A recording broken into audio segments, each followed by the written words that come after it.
evening. The October 11th, 2022 board meeting is now in order. I'm happy to welcome my fellow board members and the public. I would like to take this opportunity to remind the public that the appropriate place for public participation in the meeting is during your individual public comment opportunity as identified in the agenda.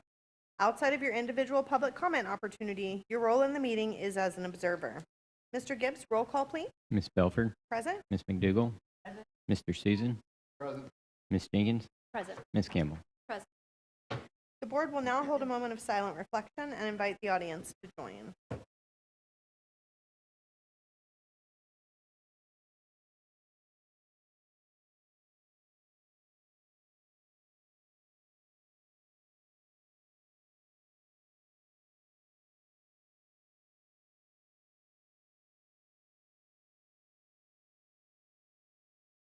Thank you.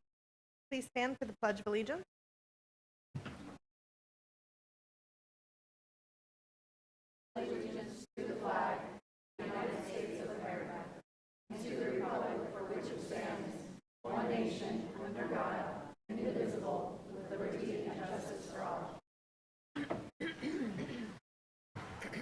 At this time, I would like to offer my fellow board members and Dr. Mullins an opportunity to recognize students, staff, or members of the community who would like to get us started. Ms. Jenkins? I wanted to say a special thank you to Rachel Rutledge and Lori Benjamin. Last night at Space Coast League of Cities, they presented to the league our CTE programs, all the amazing opportunities that we have, and our adult education programs as well, and kind of opened the pathway to a conversation of offering places for our students to continue to go out into the workforce and expand, and inviting them into our schools and kind of check out what we're doing here in Brevard and continue that conversation. So I appreciate them for being there last night. Over the past couple of weeks, I had the privilege of working with some of our ESE students at O'Galley High School again. I went there about once or twice a week to practice with Brevard Achievement Center, putting on an amazing show. So congratulations to all of our students that participated.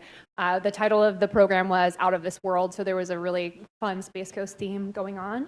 And it was super fun, and I appreciate it every single year. And going forward, they're going to continue to do it in this fall season instead of the spring. So it was kind of a quick turnaround for audience members, but I hope people kind of keep an eye out and get to come and watch that again. So thanks. Thank you, Ms. Jenkins. Campbell? Just piggybacking on that, I got to sit in the audience and watch you guys perform, and it was definitely a wonderful performance. And as a performing arts mom, I really love that these students, who don't often get the stage, don't ever get the stage, got that chance to shine. So thank you to Brevard Achievement Center and to the many sponsors. I don't have my program with me, but there are many, many sponsors who made that day happen, as well as our bus drivers who got them everywhere and the teachers who work with them every day. I wanted to thank our staff across the district from north to south and from all across all divisions for their flexibility, and especially those who worked towards getting our school buildings and our other facilities ready for Hurricane Ian. And we're so thankful to have been spared, although we know there are many efforts going on across the state to help, and thanks to our schools who are coordinating efforts to help schools across and families across the state. But I just want to thank all of our people here for the good work that they did. Our principals had a lot to do in leading their teams to get ready for the storm and then to assess any issues going on afterwards. But the fact that we were able to get it done and ESF didn't flood, woohoo, and come back to school on Monday ready to go. Great job, team, for helping us ride out that storm. And then our first session of the Parent Academy was last Monday night. Sorry, I've been in a lot of places in the last week and I forgot where I was. Monday night, and I attended for part of the session, one of the satellite sessions that was held here in the boardroom, and then there were 3 or 4 satellite campuses. I went down to Discovery Elementary to attend down there, and so that parents didn't have to come all the way up to Viera, which eliminates some of our issues that we have with people not coming out because there was a place close to them. I would like to see greater attendance at our next one. I know the hurricane may have put a little squash on the attendance, but I believe it was recorded Chris Morris nodding her head. And so hopefully that's something to be put out, because the information was really, really good information. They focused on conscious discipline. I know there's been some controversy around what that is, and I think it would be really good for people in the community, not just elementary, but secondary, because even as I was sitting there that night, I thought, wow, that's a good tool to have in my back pocket for my own kids. Just trying to walk through, here's what it is, and here's how you put it into practice. And so I encourage our parents to go find that session. Hopefully we can post that somewhere, and then come to the next one, because we have how many more coming up? 3 more, and be watching social media. And the topic of the next one, is that also going to be on student behavior? Dr. Mullins? Yeah, so we were going to have more. This one was on student behavior, so it was so crucial. But other parent academies, will they also touch on student behavior? Yes, in fact, I talked to Ms. Moore this morning-ish, I don't, about the potential of like redoing the session last Monday night, because the storm interrupted, our advertising got disrupted through all of that. I think there's an opportunity to do a redo of that one in the next few weeks. So I'd be in favor of that, because it was really good material, and I hope that people will take advantage of those opportunities. So good job, team, for even though it was a small crowd, doing a good job with that. a new date for that is coming soon. Thank you, Ms. Campbell. Oh, wait, no. Yeah, it's my turn. Okay. I just want to say thank you for 1010 being here with Ms. Dolores. Many people inside the crowd. We have the 1010 bus drivers and transportation and custodial workers. Offered me to come down to West Melbourne Library the other day and meet with all of the members and listen to a lot of the same things that was echoed from many of the staff members prior.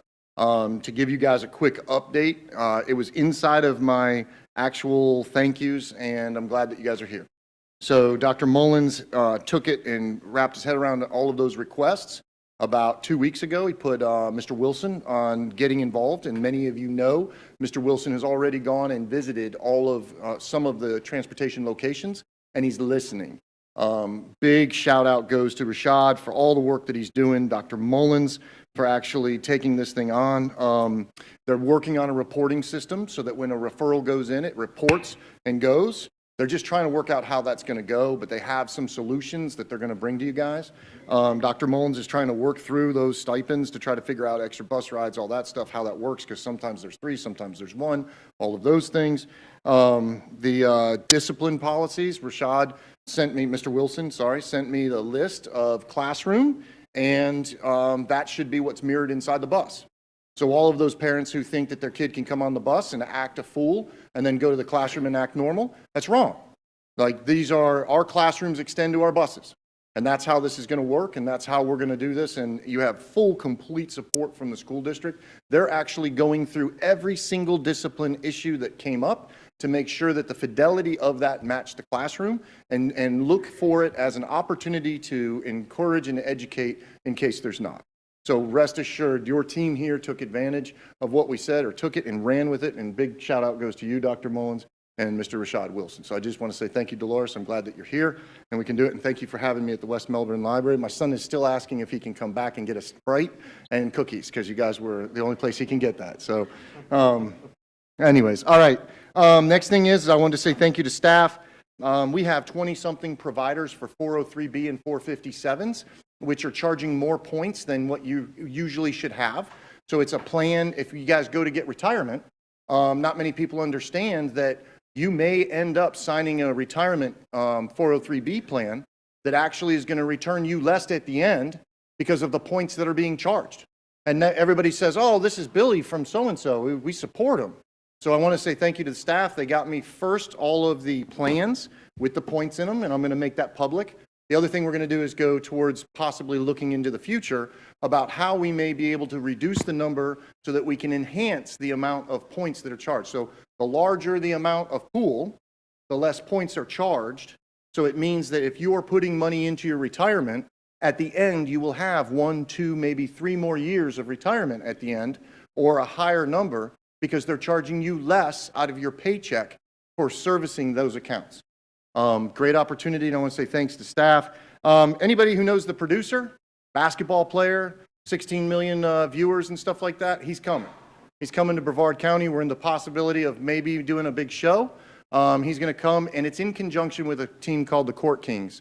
Many of you may know who the Court Kings are. Booker T. Washington, they came in and painted the basketball courts.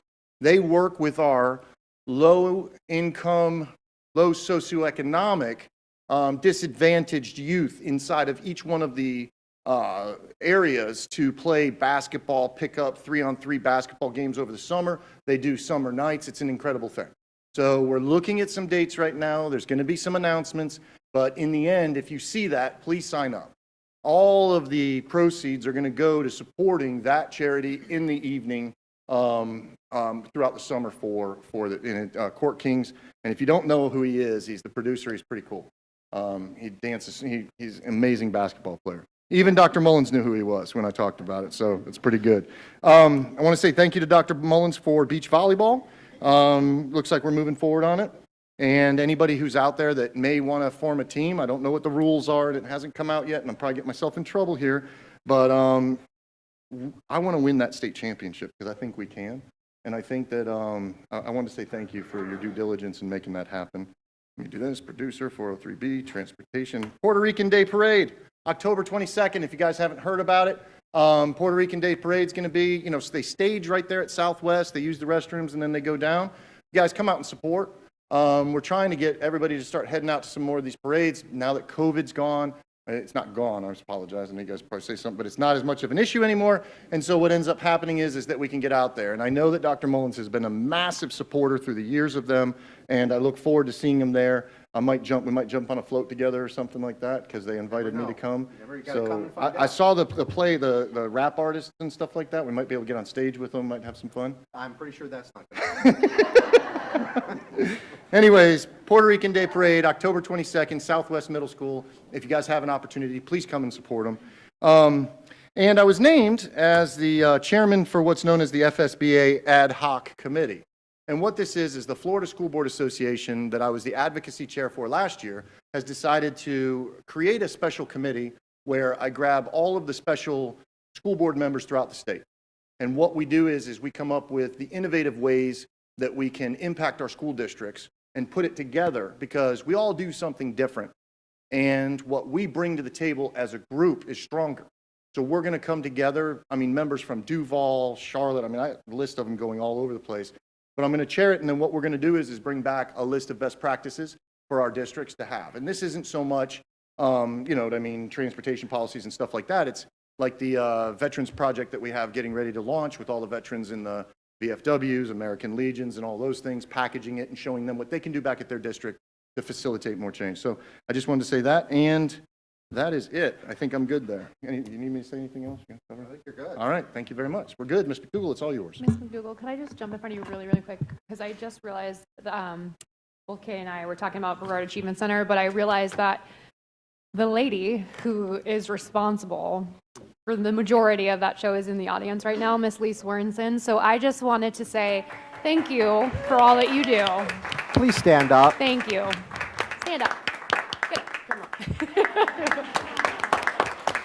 Thank you so much. And I feel like maybe we didn't address that enough, but this is a production that they put on in the King Center. This provides our students an opportunity to perform, but also for our families to see their students shine, have fun, be like everyone else. And this year, I feel like almost every single school had the gen ed population peers be there with them and support them and perform on stage with them, which was really incredible. And those students had the greatest time and the greatest opportunity. So thank you, Ms. Sorensen. I'm sorry to jump in front of you, Cheryl, but I saw her head and I had to point her out. So thanks.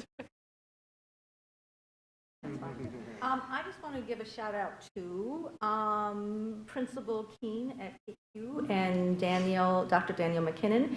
They invited me to go ahead and tell stories at their Title I and Hispanic night. And it was a heck of a lot of fun. A lot of kids turned out, a lot of parents turned out. So thank you to both of them for inviting me to be there and to tell stories with a Hispanic flavor to them. But I also told a story that some of the kids might know. My little sister, she ate one hair And it's a quite funny story, and I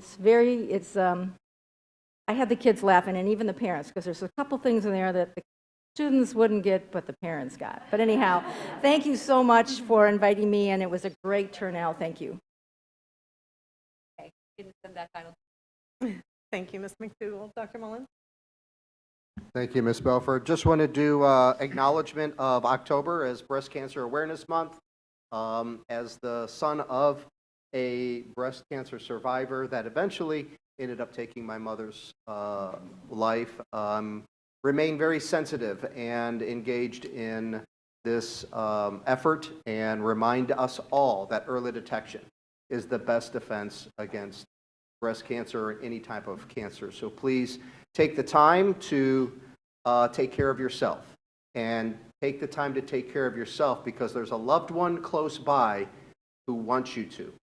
So just had to do my annual shout out and acknowledgement. I want to just commend our schools for being amazing leaders in our community, not only every day to raise up and learn up our kids, but we've had several schools reach out on behalf of their students who want to make a contribution to Hurricane Ian relief for our 5 counties on the West Coast that were absolutely devastated by the storm. And so we have student efforts going on across the district to raise money. We determined that raising funds and providing funds directly to the district is better than trying to collect items because they're just in such upheaval.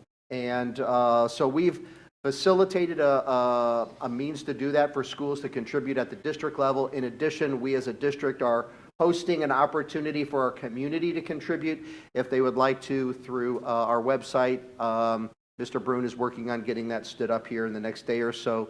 So if you are in a position and would like to contribute to hurricane relief efforts, know that we are legitimate, if you will, and all dollars and all funds will go directly to the one of the 5 school districts on the West Coast. I'll try and get them out. You help me. Lee, Charlotte, Sarasota, DeSoto, and there's one more. No, it's not Collier. Oh my goodness. Not Hernando. I'll get it by the end of the meeting. Stay tuned. But just want to thank our schools for being leaders, not just in our local community, but leaders across the state. And then finally, a shout out to our guidance services professional, Robert Moorer at Meadow Lane Intermediate Elementary School, and Miss Carrie Friday, media specialist at Southwest Middle School. Miss Campbell and I had the privilege of having lunch with several students at Southwest a few weeks ago, and then I was able to have lunch again with students at Meadow Lane Intermediate, I guess a week and just right before the storm. Those 2 PI coordinators, our partners in education coordinators at the school level, won a prize where they take back to their school soup with the soup. Kids don't necessarily want soup, even if it's with the soup, but they love pizza and they love taco bars.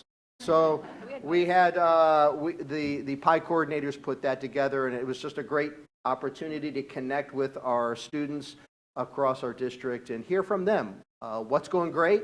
What can we do to be better, and how can we be there to serve you? And thank you, Ms. Campbell, for joining for that conversation. Thank you, Dr. Mullins. Just have a few quick ones. One, a huge thank you to Mr. Gibbs, who doesn't often get, he's usually put on the spot with really tough questions and not lots of recognition. But he did a great ethics training for all of the board members, as well as several other elected officials throughout our community a few weeks ago, along with Amy Enval from Orange County, their general counsel. And it was well appreciated. For those of you who have to sit through an ethics training, we have to do it every year, 4 hours. And it's pretty much the same material over and over and over again. But Mr. Gibbs and Ms. Enval made it fun for all involved. So thank you for all of your work on that, on top of everything else. Yeah. Not very good at looking. Yeah, there were some buzzer arguments, but you know. But thank you, Mr. Gibbs, for, I know you have had a very full plate, and that was just one extra that you took on, but we appreciate it. Many of you may recall Karen Curry, who was here with Cooley Development Group a while back. We were looking at a contract for the Kyler facility up in Mims. Had the opportunity to go by and visit their facility in Mims, I guess a week and a half ago now, maybe 2 weeks ago. And I encourage you, if you're up on the north end, reach out to her and stop by. They are doing the after-school tutoring program for students, and they're actually doing it throughout all of Brevard County, and some extra programming even with some students out of state. But they have got just a fabulous little facility in East Mims, and they're doing after-school tutoring every day after school.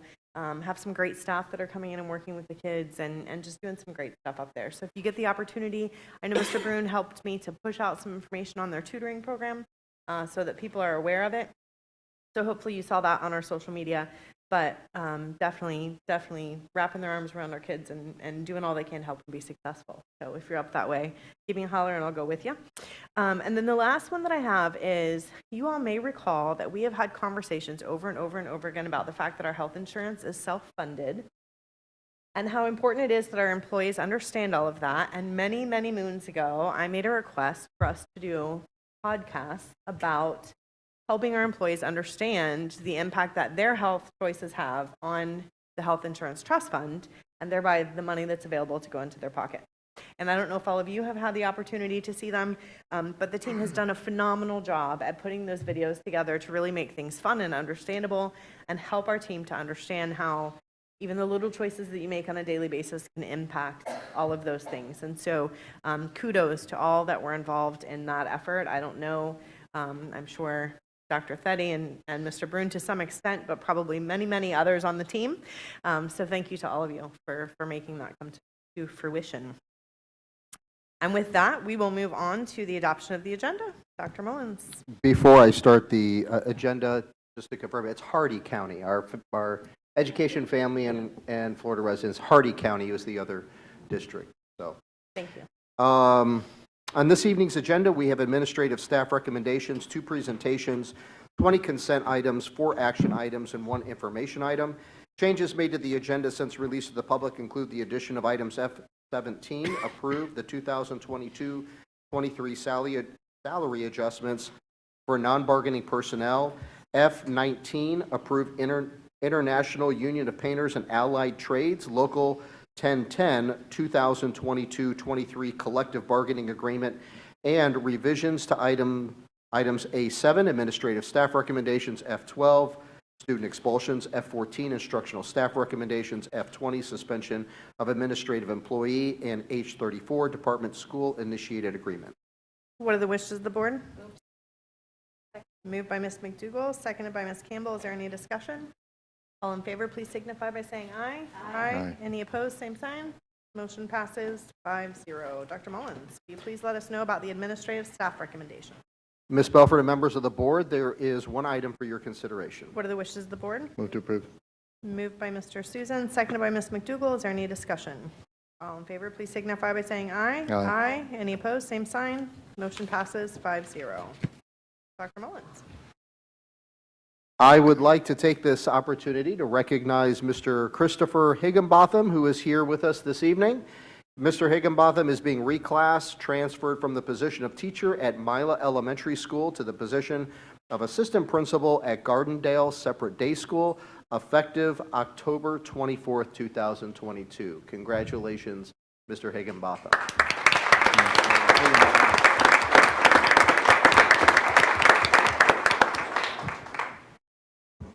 And now for your big debut, you get to address the crowd and millions of viewers at home. No pressure. All right, thank you. I would just like to thank the school board, Dr. Mullins, Ms. Moore, Ms. Bland, Ms. Grugan for this opportunity, and express my gratitude to my current principal, Dr. O'Brien, and my beautiful wife and family for their support in getting me here. And I look forward to supporting the students of Brevard Public School. Thank you.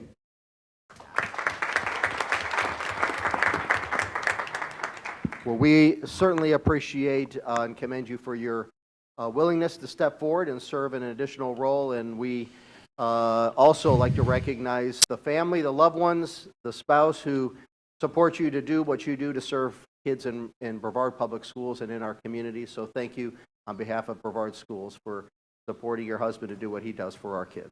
Thank you. Dr. Mullins, will you please tell us about tonight's presentation?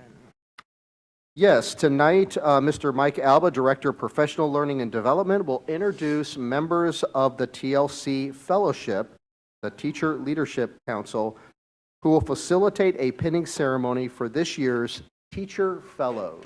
Mr. Alba. Good evening, Dr. Mullins and members of the board.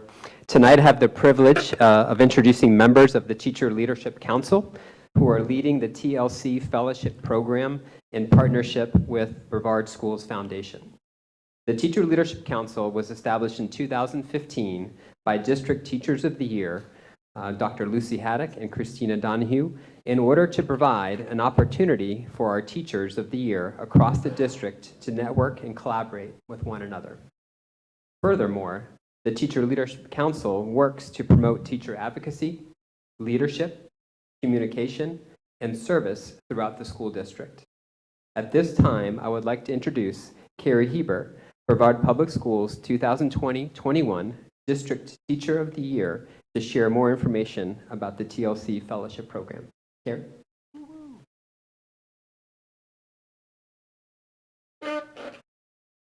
Good evening, board members and Superintendent Mullins.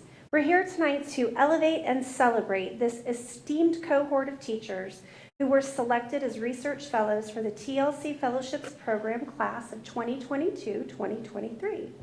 As chair of the TLC, it is my pleasure to introduce you to our first full class after last year's class of early adopters and our pilot group successfully paved the way for continuation of this collaborative fellowship. This program was made possible by the Brevard Schools Foundation, which initiated the funds for this program. And to tell you more, I'd like to introduce Ms. Janet Kershaw, President and CEO of Brevard Schools Foundation. Very good evening. As you know, Brevard Schools Foundation helps fill educational funding and opportunity gaps by supporting innovation, engaging communities, and changing lives. As we looked for innovative ways to support the development of teacher leaders that align with the district's strategic objectives under exceptional workforce, we brought forth the idea of creating research fellowship program. The Teacher Leadership Council embraced its adoption, and the program has grown organically, even creating its own teacher leadership ecosystem within the council. As one of several teaching quality initiatives, the fellowship program has captured the attention of state leaders and is seen as not only a way to advance teacher leadership, but to support teacher retention. Fellowship Director Danielle Lavelle is going to share a little about the program before we introduce our fellows. First, being part of this program and the opportunities I've had has presented me with some of the best experiences of my professional career, and I'm excited to watch it grow with our new class. For teachers who want to lead, this program gives them a chance to do just that. It's a development opportunity that can help prepare them for formal district roles like mentor teacher.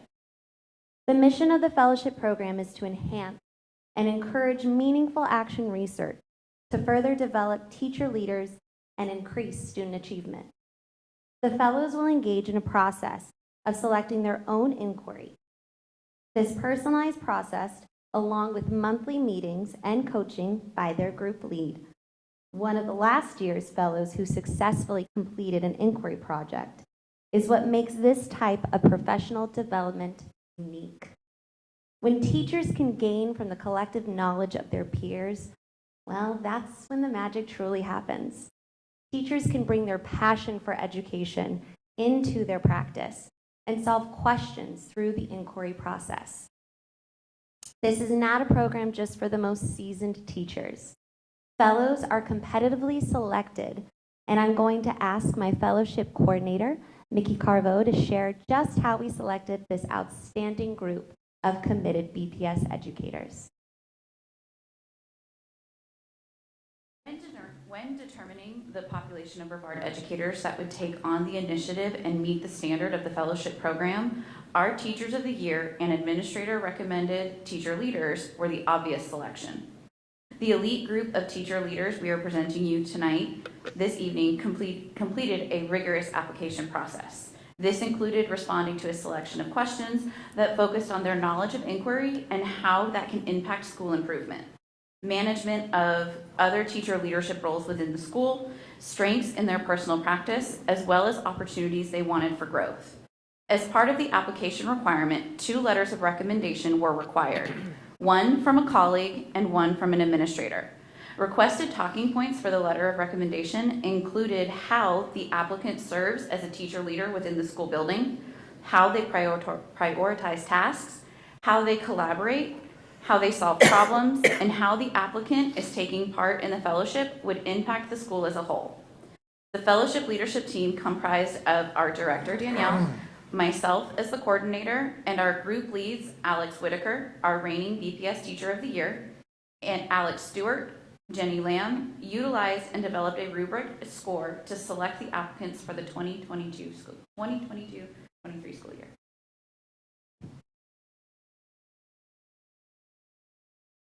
Ms. Belford and Dr. Mullins, will you please join us at the podium? Without further delay, it is my great pleasure to introduce you to our fellows. From Discovery Elementary, Tracy Rosado and Ruby Rivera, accompanied by their administrator, Carrie Castillo. Should we? Yeah, that's what I was going to say. Yeah, let's give it to him. Come on. From Eau Gallie High School, Maria Santiago Rivera, accompanied by Principal Jeremy Salmon. Woo! From Endeavor Elementary, Michelle Hickman and Kayla Hayes, accompanied by Principal Catherine Murphy. Woo! From Hoover Middle School, Caitlin Ernest, accompanied by Principal Catherine McNett.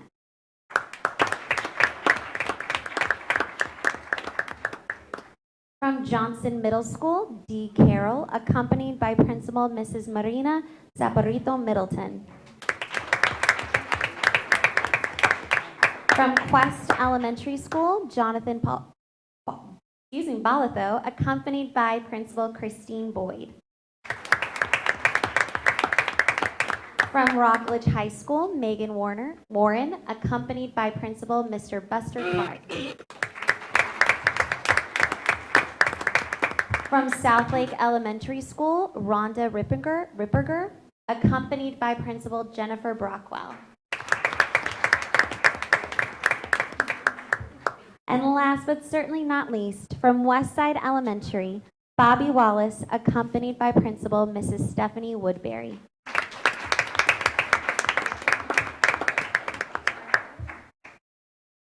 These are our 2022-2023 fellows.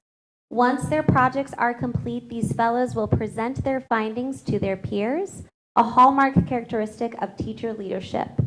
At this time, principals, please pin your fellow as a recognition of their commitment and leadership towards their future action research.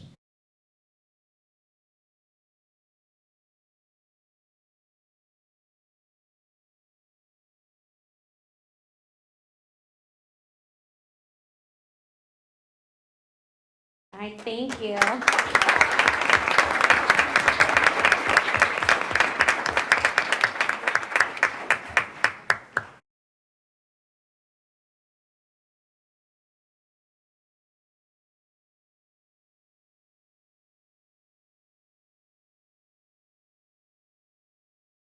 We got to double up, folks. Yeah, some of y'all can come up on the.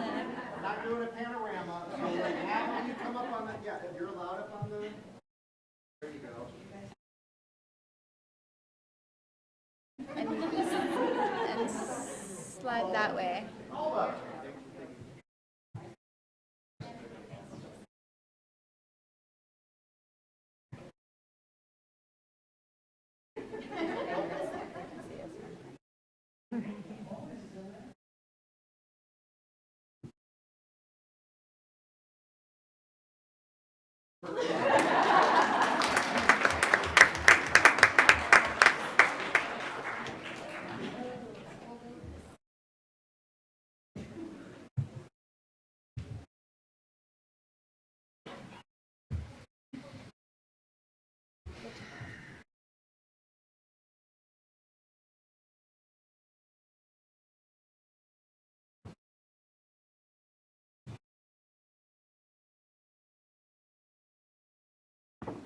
All right, ready? All right, next, we have a presentation from Mr. Rashad Wilson, our Chief Operating Officer, who will present the 2022-2023 Florida Safe Schools Assessment Tool Report. Mr. Wilson.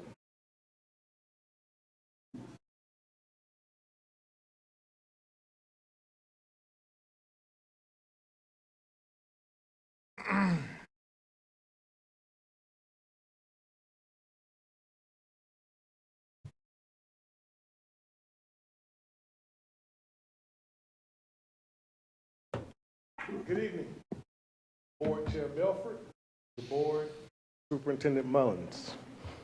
I come before you this evening to discuss the District Best Practices Assessment.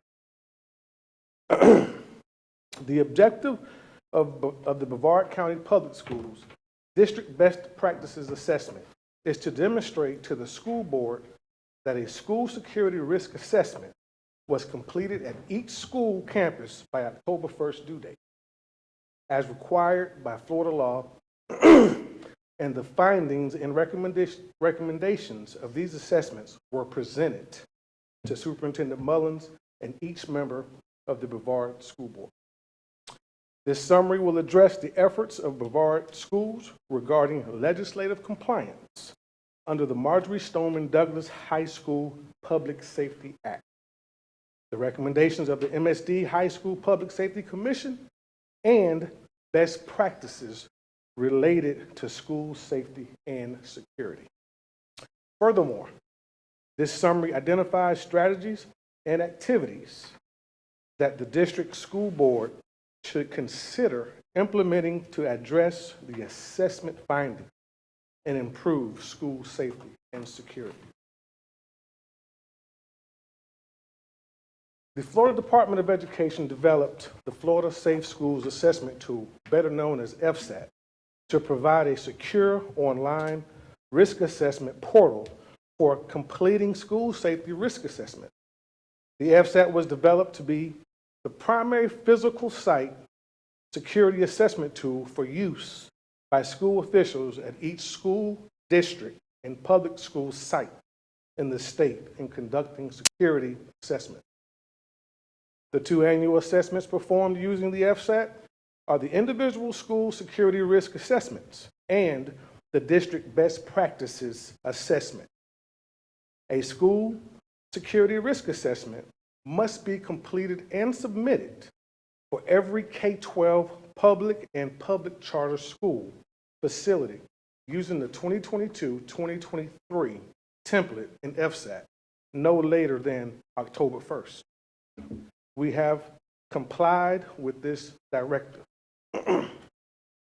District school safety specialists must use the 2022-2023 district best practices assessment in the FSAT to compile the SSRA findings and recommendations and to report back to the Florida Department of Education. District-wide progress on implementing certain school safety and security requirements. It is intended for use by district school officials to help identify threats, vulnerabilities, and appropriate safety and controls for the schools that they supervise. Information in the Florida Safe Schools Assessment Tool is confidential and exempt from release as a public record pursuant to sections of Florida statute.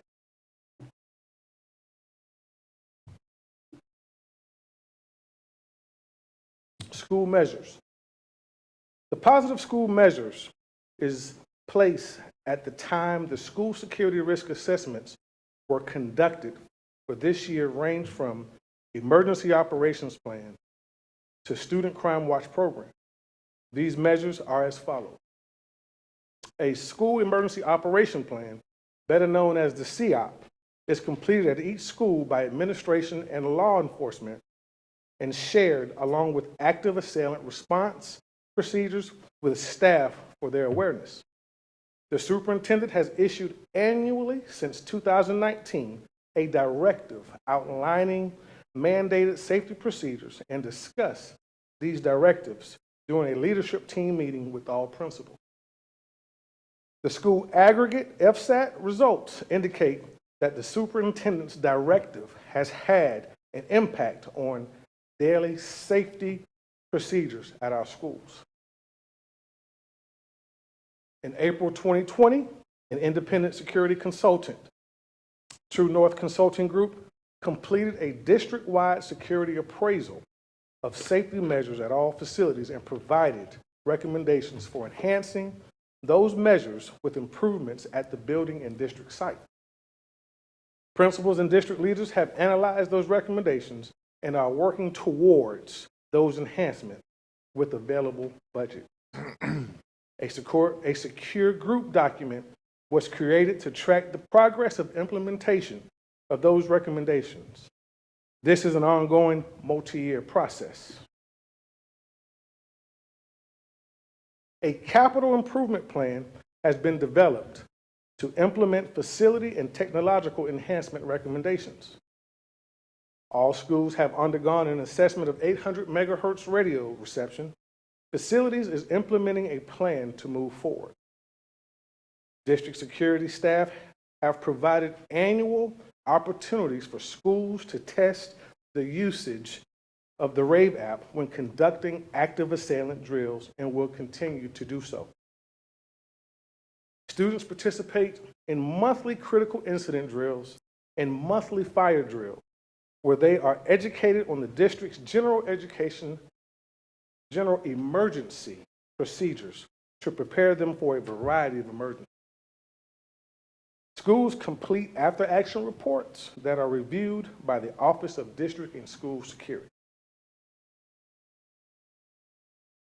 Our Crime Watch program for reporting suspicious activity has been enhanced by the reporting tools Crime Line Speak Out Hotline and Fortify Florida, and are promoted both at the school level and district level, and by the Brevard County Sheriff's Office K-9 deputy. In addition, the Brevard County Sheriff's Office and BPS have partnered with a motivational speaker to promote Speak Out.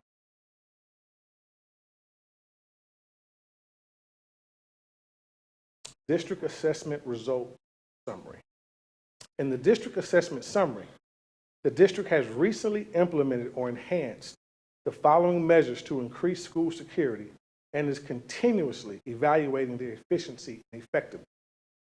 We continue to review the independent security assessments, analyze the result, implement recommendations, and enhance the secure document to track the status of each recommendation. This is an ongoing process. District staff responsible for the implementation of the security recommendations continually document the status of each recommendation. Improved access control would benefit the district. The hardening of vestibules or public entry is still in the process and a high priority. We added and enhanced security cameras for better quality, extended coverage, and longer storage. We evaluated the number of cameras installed at each school to ensure we have met the True North Consulting Group recommendation. We updated and rekeyed classroom door locks throughout the district to configure them to default to the locked position or to lock from the inside.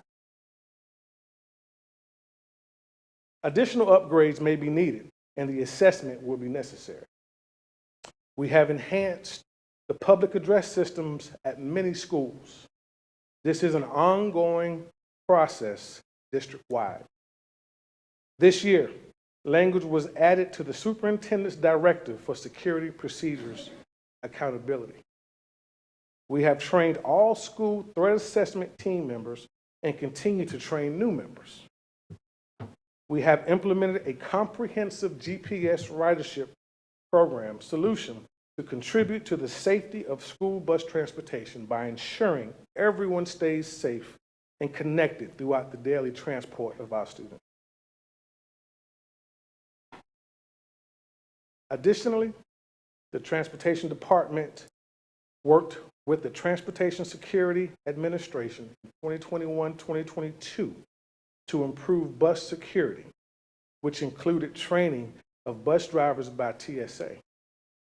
This is an ongoing partnership. District-wide, district security has worked with school administrators to practice the usage of the Rave panic button application. Furthermore, with Mutual Link and the new camera system, district security can provide live monitoring to local law enforcement.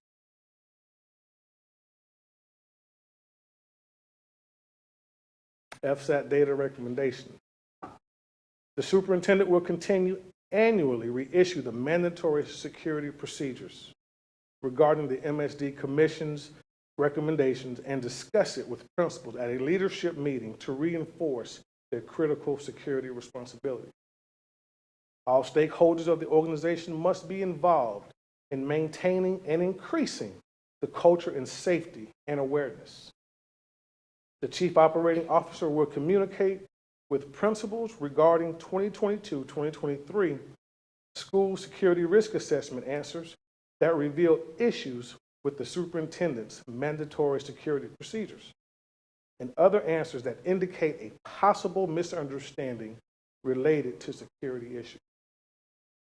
The Director of District Security will address all principals during a leadership team meeting and review key FSAT questions where data analysis reveals misunderstanding or a need for enhanced implementation. District and school security will plan an annual RAVE drill window for all schools to practice using RAVE during an active assailant drill. School security video cameras are being fine-tuned to work in conjunction with RAVE so that law enforcement can access the camera system for live viewing from remote or off-campus location. We will submit the 2022-2023 Office of Safe Schools School Hardening Grant to acquire appropriated funding for continued intercom replacements or upgrades, effectively communicate during an emergency for schools identified throughout the FSAT.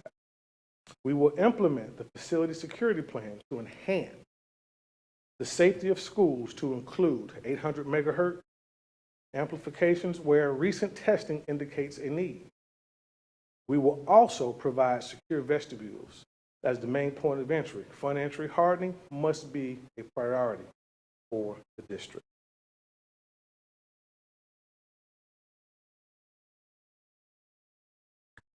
In conclusion, the summary and recommendation is provided by the district school safety specialist based on the school security risk assessments and district best practices assessment. BPS principals, in conjunction with local law enforcement and the district offices of security facilities, educational technology, and student services, have made substantial improvement in school safety. However, work still needs to be done. The superintendent and district security are committed to implementing the recommendations and findings that were identified within the 2022-2023 FSAT. The board and superintendent were briefed on all findings and recommendations by the district school safety specialist in executive session earlier today. Therefore, in accordance with the provisions outlined in Florida statute, the assessment findings, as well as the recommended strategies and activities to improve school safety, are hereby presented to the school board for consideration and approval.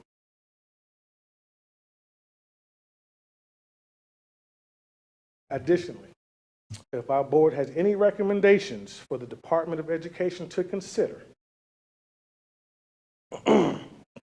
recommending to the governor, Florida legislature, and State Board of Education regarding policy changes or funding needed to facilitate continued school safety, planning, improvement, and response at the state and district or school levels, they can be included within the FSAT district safety and security assessment.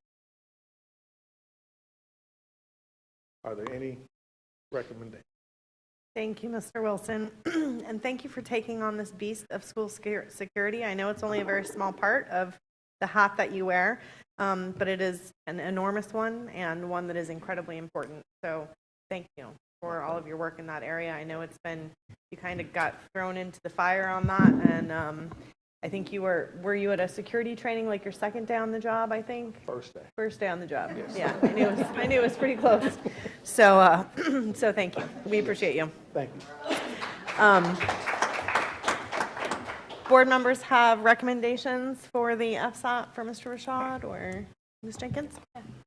Mr. Wilson, I just want to echo Ms. Fulford's sentiments. I know that doesn't seem like there's much to present because can't really talk about a lot of it, but there is so much work there. So I appreciate all that you do and all that district security does. It's pretty incredible what goes on behind the scenes, and we learned some pretty incredible things that can do today that I wasn't even aware of. So thank you to everybody involved. During our executive session, though, it was brought to our attention that funding sources for security and hardening of schools, we hear a lot about it being increased by the state, but when in all actuality, over the past 2 years, it's been decreased by almost half. Correct. And so I think that is something that we need to just, keep banging on the door. Our needs are continuous. As we continue to make improvements, there are things that need to be sustained, as well as other issues that are being brought to our attention that need to be addressed. So I think it's important to just keep advocating for the increasing of funding for security and safety of our students and our staff, as well as just kind of, highlighting here in Brevard, we have a half-cent sales surtax that we are using to do some of those developments, and that is not a continuous funding source. And so if we didn't have voters who were great enough to pass that for their own community, we would have had a bigger deficit to fulfill these needs as well. So something we definitely need to advocate for. Thanks. Thank you. Thank you, Ms. Jenkins. Campbell? Thank you, Mr. Wilson, for presenting all that to us. And just, I do have a recommendation before I say that. One of the things you mentioned in the presentation tonight was our bus ridership and the change we've made this year with is it Reaxium? Yes. Okay. Program where the students are having to use their badges to get on and off. I just want to do a plea to our parents of our bus riders. I know it changes hard, and here we are about 2 months in, and kids are losing their badges. It's just so important. It seems like a pain, but if your child has lost their badge, or is, I was subbing at a school one day this week. I was like, "Where's your badge?" And she said, "Oh, the top broke off."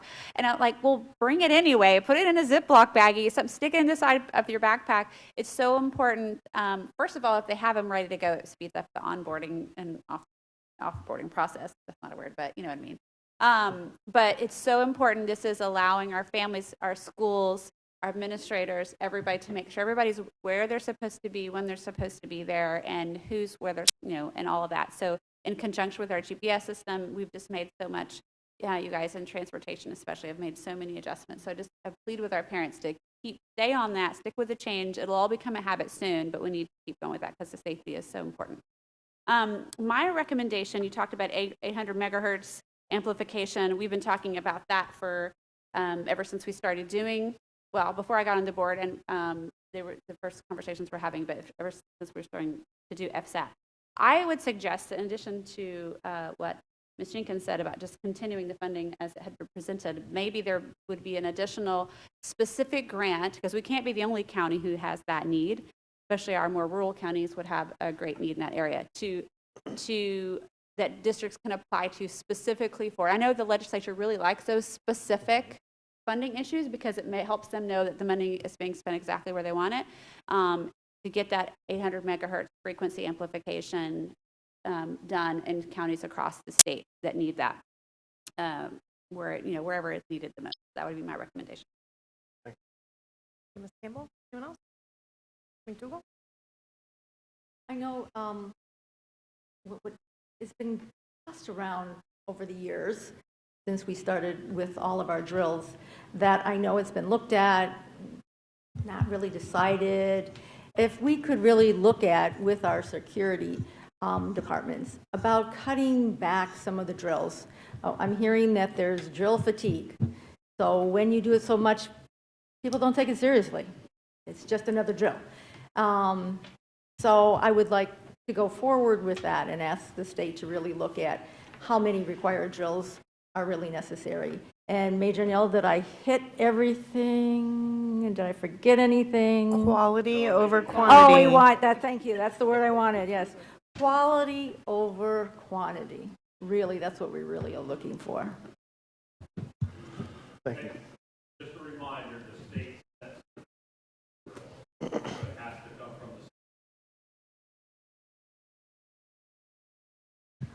the Mr. Susan? Yeah, thank you. So I just wanted to take a minute and talk about how things today are different than even when I was teaching and from when we came on the school board. You think about somebody had spoken earlier about telling the parents, hey, things are a little bit different. You know what I mean? You're losing the card. Every year we improve. Every year this district gets better. Every year we do things that nobody else is doing. So we were already moving to fence in our yards and hardening our schools before we even had majority stonemen. We are already moving to identify students with the badges and everything else. We are advanced. And I'll tell you where I know that for a fact is that I travel the state to other school districts all the time, have meetings inside of schools and buildings and everything else. And I will tell you, we are leaders in this. We have some of the tightest and strongest security measures there are out there. Now, there are reasons to improve. There always will be. I'm really proud that you're at the helm to do so. I know from my heart of what I've seen you, a lot of staff has called me while you're going to see the bus drivers and the custodians at the different places saying, this guy's for real. He's a good leader. He wants to listen to us. So I know when you go into those front offices and they have those single point entries and those two ladies that are in the front or the one lady or the man says, hey, this is what's wrong, that you will listen and you'll improve those situations. The presentation you gave earlier was outstanding. I want to say thank you for your collaboration. And I do want to say that it's not only the capital improvements that we've brought forward, the hardening of the fences, the single point entries, the cameras, all of that stuff, but a lot of thoughts and praise go out to our staff for educating our teachers and the RAVE apps and our students, and everything that we do as a holistic is a great program. Now, it could improve in places and stuff like that, like the drill fatigue. I mean, come on, like how many times have we had a situation where these kids have been in the same school sometimes for 4 years and they do 12 freaking 10, you know what I mean, drills a year for fire drills and everything else. It's just ridiculous. But you guys are working on that and everything else. I just wanted to say thank you. There's a lot of our schools, the next round of what we heard today, we're going to be moving towards, and I want to say thank you for presenting, and I'd like to direct.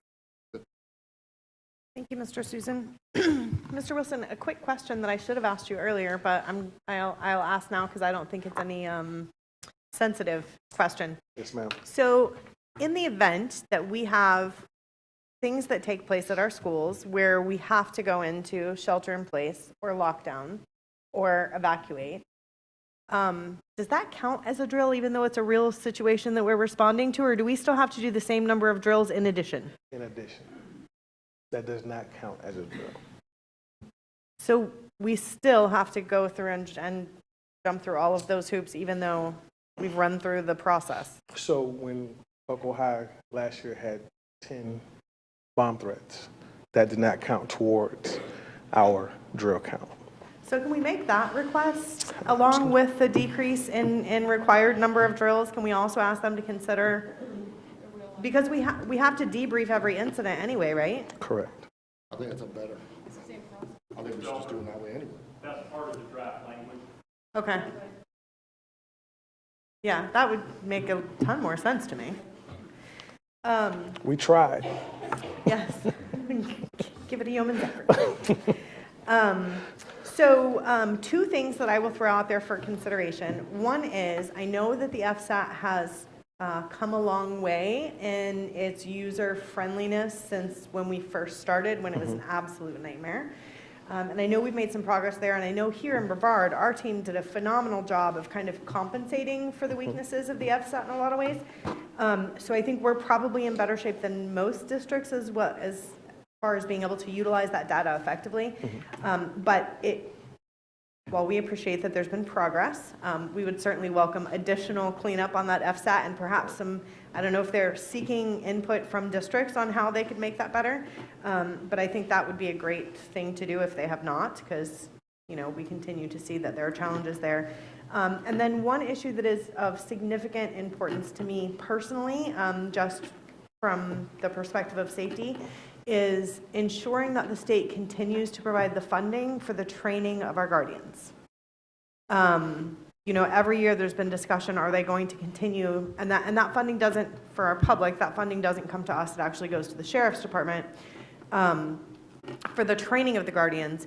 But the issue is that we have turnover in that program, and so as those people leave, we have to have continued funding to train new people to go into those positions.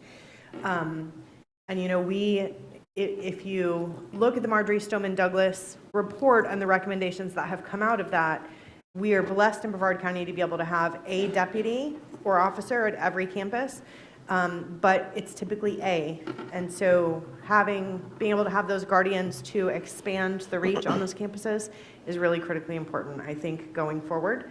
But we need to make sure that they continue to fund it. Agreed. So that would be my request. Okay. Oh. Yeah, you can. What I was saying to Ms. Chairman Belfort was that I don't know if the public understands what's involved. Like, how many questions would be on this? I don't think that's a secret. That's not a secret that, but how many questions? North of 400 questions. Yeah. For every school. For every For school. every school, yes. Yes. I just thought it was important for our public to know that this is detailed. Our security and our principals walk through this, our administrative staff, every single year. So. Yep. And Major Neal, correct me if I'm wrong, closer to 500 questions, correct?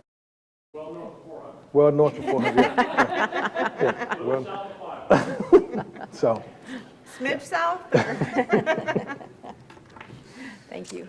Okay. All right. Ms. Belford, if I can add to the comments, I'd like to express my own commendation to Chief Operating Officer Wilson. Absolutely done an admirable job of coming on board at a time when there's not transition. It's you're on, and the responsibility of the role and the task is our number one priority every single day. And Mr. Wilson, it goes without saying, you embraced and took on that challenge from the moment you took office. And it wasn't just a day of training, it was a week of security specialist training. And I also want to add my commendation and appreciation to Major Neal. He's been with Brevard Schools as our Director of District and School Security north of 4 years. Just south of 5 years. But more importantly, Major Neal, I've known you the entire time and had the privilege to work even more closely with you in that former role. And couldn't ask for a more engaged and devoted individual to the mission of Brevard Public Schools. Number one, the safety of our students and our staff. And Major Neal wears green as a officer of Brevard County Sheriff's Office, but his heart bleeds Brevard Public Schools. And it's a huge credit to his work and dedication. He's out in our schools, I don't know, all the time, responding along with Chief Operating Officer Wilson. And we've got a phenomenal team. I appreciate you recognizing and bringing out the number of questions. I mean, this survey takes our administrators' teams hours and hours, and it's not done idly. I mean, when the answers don't align with if it doesn't jive, we're on the phone with the school saying, wait a minute, let's talk about what your feedback was here. I mean, we aggregate the results, we break them down, we analyze them so that we can be our best for our kids and our staff. So, Mr. Wilson, thank you. Major Neal, thank you. Appreciate your leadership as well. And I'll just say one more thing on, on Major Neal. You know, we love him. But coming into, like, he stepped into a completely different world. For you and for Mr. Wilson and for, you know, you came up through the education world. Not to say that it you know, you don't have those learning hurdles as you change positions. But Major Neal stepped into a completely different world when he came into education and became a part of Brevard Public Schools. So, and he has been, you know, of the security folks that I've worked with, I think that he has, I will say, assimilated to the world of education probably better than the vast majority have or could. So thank you, Major Neal. We appreciate you.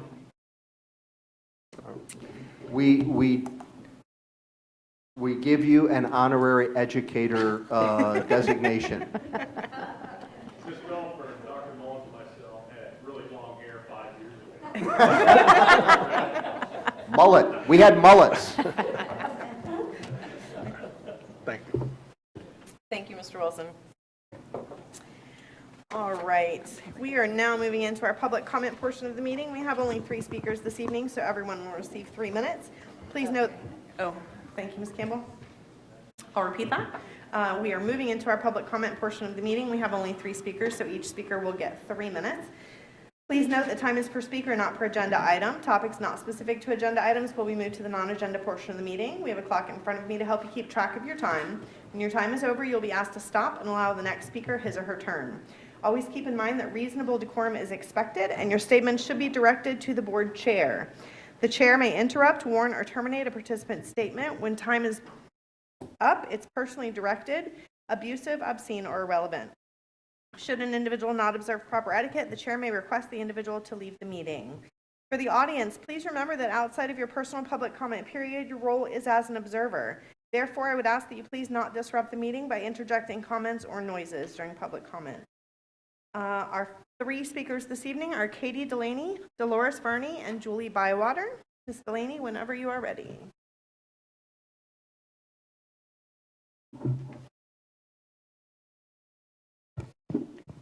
Thank you. The first agenda item I'm going to speak on is F19, the teacher shortage. This year, the chair went on national TV and was talking about how hard it's been for the 9,000 staff members. And you would think rather than coming up with 9 policy changes that this board can't even vote on, tackling discipline would have been more important. I have pictures that a teacher just sent me of damage done by an elementary student who has been through 10 teachers so far this year, with injuries ranging from bruises and bites to one teacher actually getting a concussion. Discipline is the #1 reason why teachers are leaving, and yet this board and superintendent would rather brush these things under the rug. F21, reproductive health and disease materials. I have requested this over and over again. These type of topics should be an opt-in, not an opt-out. Parents don't necessarily always see your guys' updates, and then they get their kids home and they tell them all about this, you know, controversial or, you know, potentially inappropriate topic that the parents had no idea about. And, you know, if we just had an opt-in process, we wouldn't have these issues. We wouldn't be exposing children to these things without parental knowledge. H34B, the TPG cultural exchange, which is gonna, which I understand we need more teachers. This is gonna cost us an extra $12,500 per teacher, which I'm guessing is the visa and probably money to go towards whatever this organization is. 3 years with potential to extend 2 more.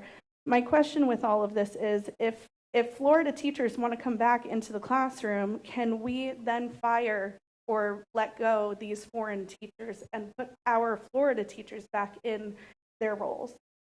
And my final agenda item that I want to speak on is H35C, which is the Youth Truth Survey. I am so disappointed that this board is bringing this up again because it was so controversial, and this is data mining our children. It's funded by Bill and Melinda Gates. And especially when a new board is a month away from being sworn in. This is $262,000 for a survey, which the survey results just told you guys the same things that we, the parents, have been telling you. That the culture is lacking from our schools. Parental involvement in the schools, not being allowed in the schools. That's what's lacking. Open the doors and that will change. You don't need to spend $262,000 to tell you guys that. Thank you. Ms. Delaney. Ms. Barney?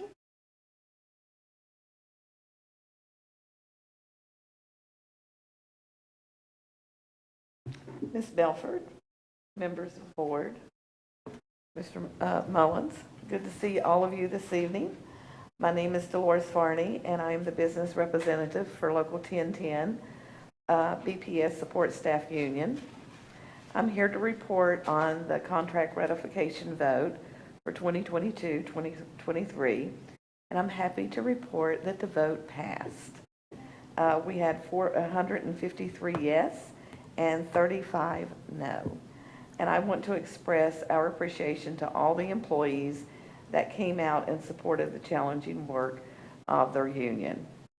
I would also like to give a great big thank you to those members of their union that spent many, many volunteer hours at the office and in the evenings and after work and on Saturdays to make this happen.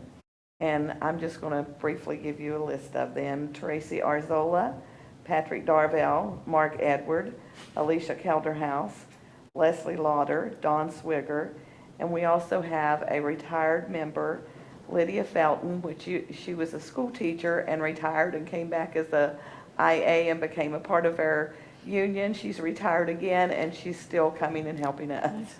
So I want to thank those folks because they were there through the duration and they worked so hard for their coworkers, and I appreciate them. They worked so extremely hard, and I wish every employee could see the hard work and dedication these employees have for their coworkers, along with all the time, research, effort they put in every year going toward the contract and their negotiations. So our hopes are, going forward in the future, employees will see the need to be involved in their union and be a voice for themselves and their coworkers. And I thank all of you and appreciate you. Thank you, Dolores. Bywater?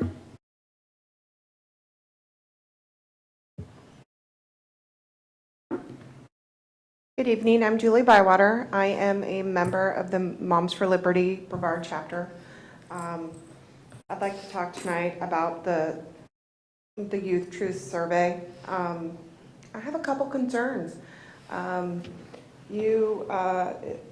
Last year we had some issues with students being required to take this as a requirement for a grade.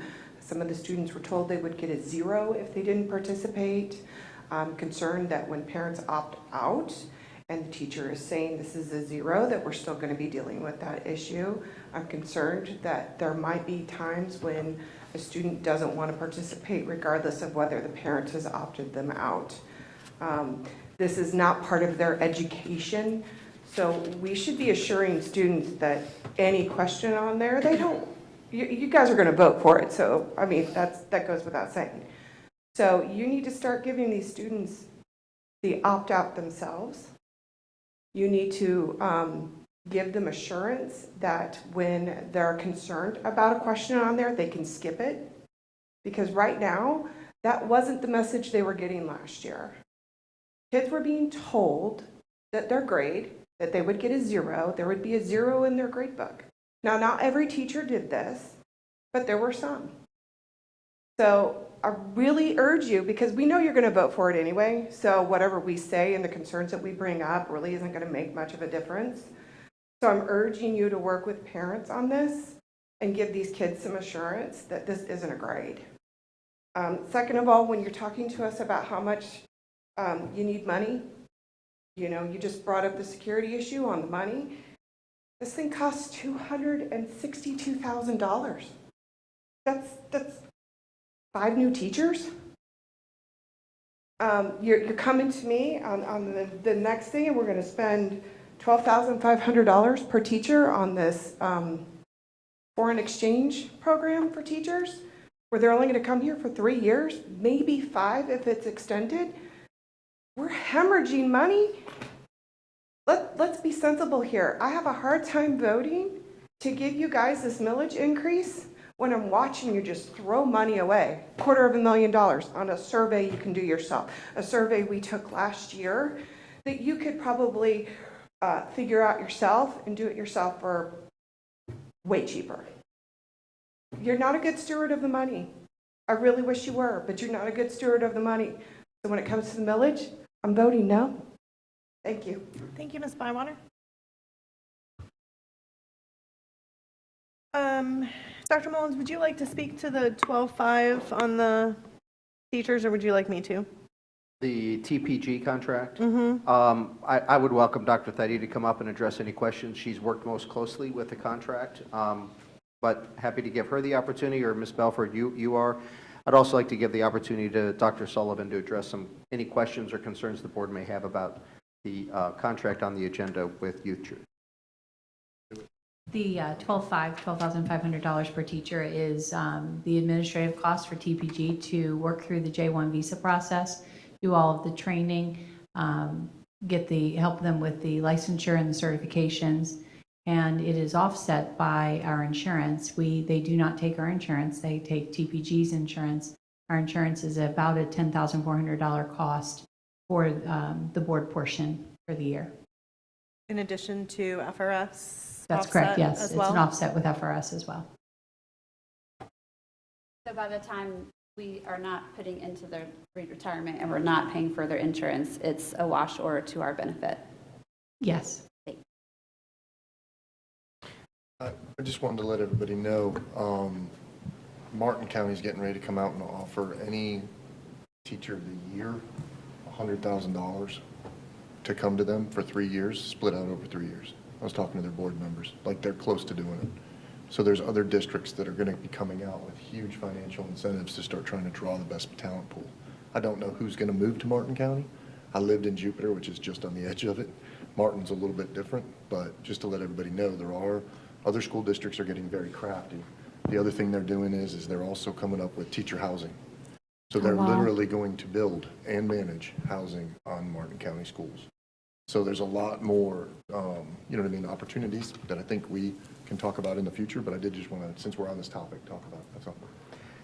The only thing I would add is I wish Brevard Public Schools had an exclusive arrangement with TPG. We don't. There are many districts across the state that are having a very positive experience with them, and we've had a very positive engagement with them already and very positive feedback from our administrators who are already engaging with candidates to come to us. And so we've received very positive feedback from other districts as well as our engagement with them, and very excited not only the opportunity this year, but a growing opportunity for the start of next school year.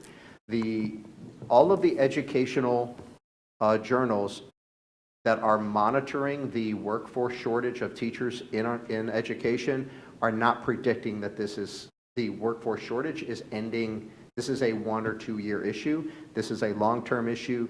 The colleges of education are not growing in candidates, which is the part of the pipeline challenge. So, in fact, other reports have indicated that one of the solutions to workforce shortage is to look at international opportunities.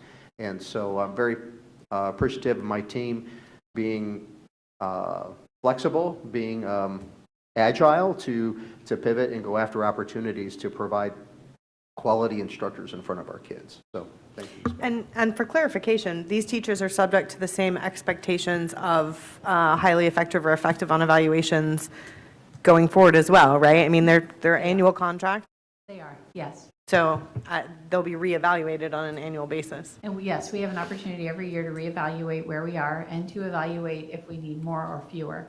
So that comes up each year. The other thing I forgot to mention is the fee is also about the recruitment of the teachers. It's about the assistance for housing, transportation, all those pieces are included in that fee. Super. May Thank I you, ask a Dr. question? Teddy. Yeah. Dr. Teddy, approximately how many teacher vacancies do we currently have? It varies day to day, but about 130.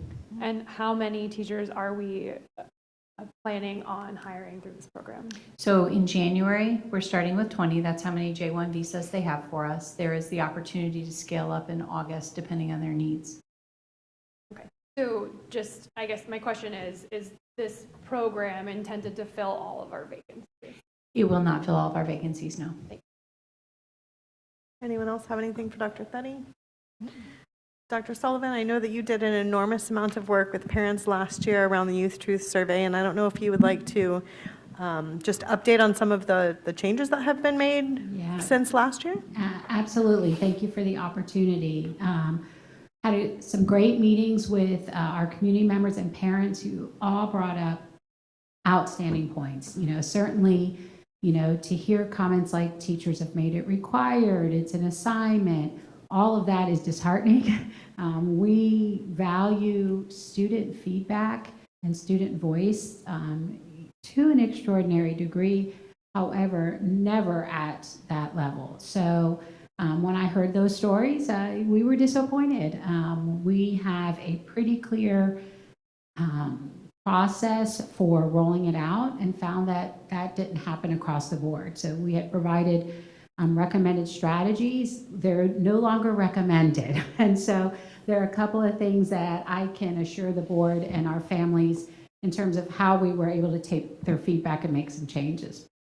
First and foremost, through district and school communications, parents will know in advance on when the survey is going to be administered.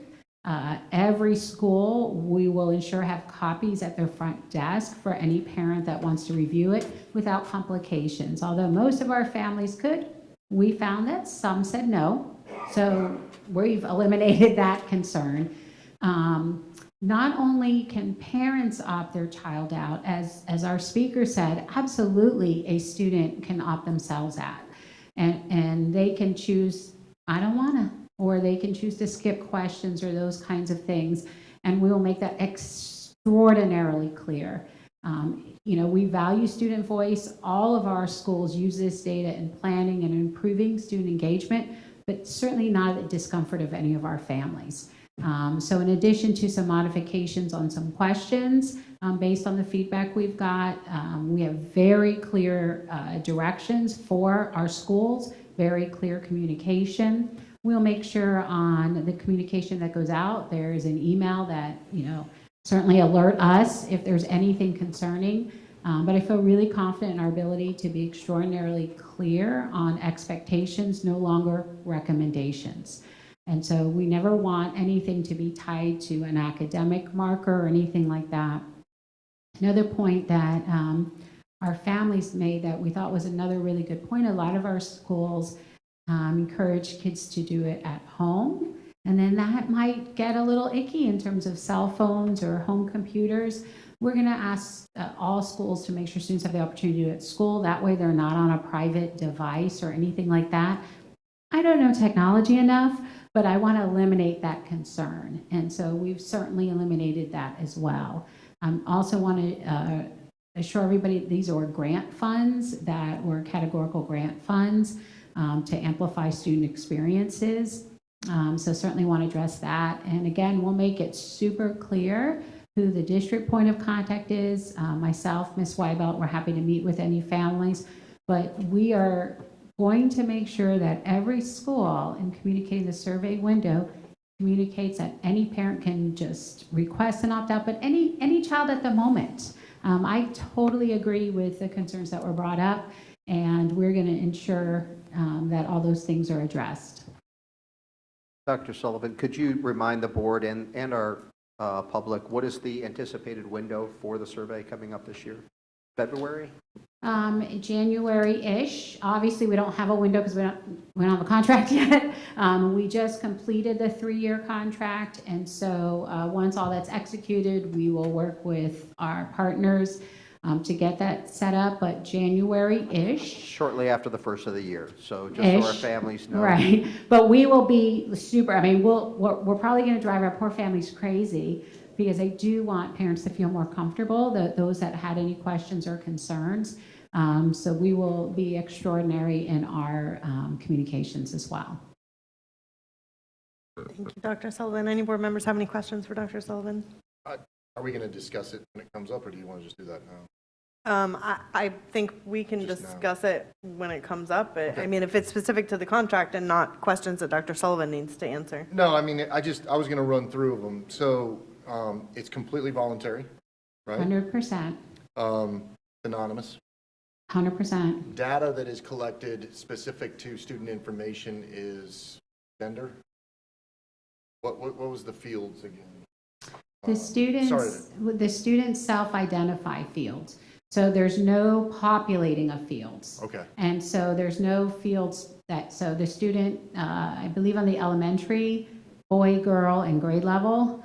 On the secondary, I think we asked them some additional things. I have in the back there, I just didn't bring it up here with me. Sure, no, it's okay. But there's self-disclosed. So there's no, in some surveys, they connect your student data system. There's no correlation to our data system. So a student could choose what they tell us or choose not to tell us. Sure. And certainly A-OK. And we will see prior to it going out, there will be a copy of the questions that a parent can go look at online and everything else. They can go to their school, their local school. Yeah, we will have it available in hard copy at every school. Certainly up here, I can, work with anybody as well, but we'll definitely have them, because the local school is usually the best point of contact. There are different ones for the grade levels, but yeah, and we can show anybody at any point in time all the questions on the survey. What I was concerned about is that, like, if a parent can't come up and see the actual copy of the questions to make a joint decision on if they want their student to fill it out, is there a way that we can put the questions per grade level online so that parents can view it prior to going out? I would doubt it based on intellectual property. I would certainly read, scan, I could work with families a little bit. I'm uncomfortable with the intellectual property. Mr. Gibbs and I would have to review it. They can definitely come see it, no question.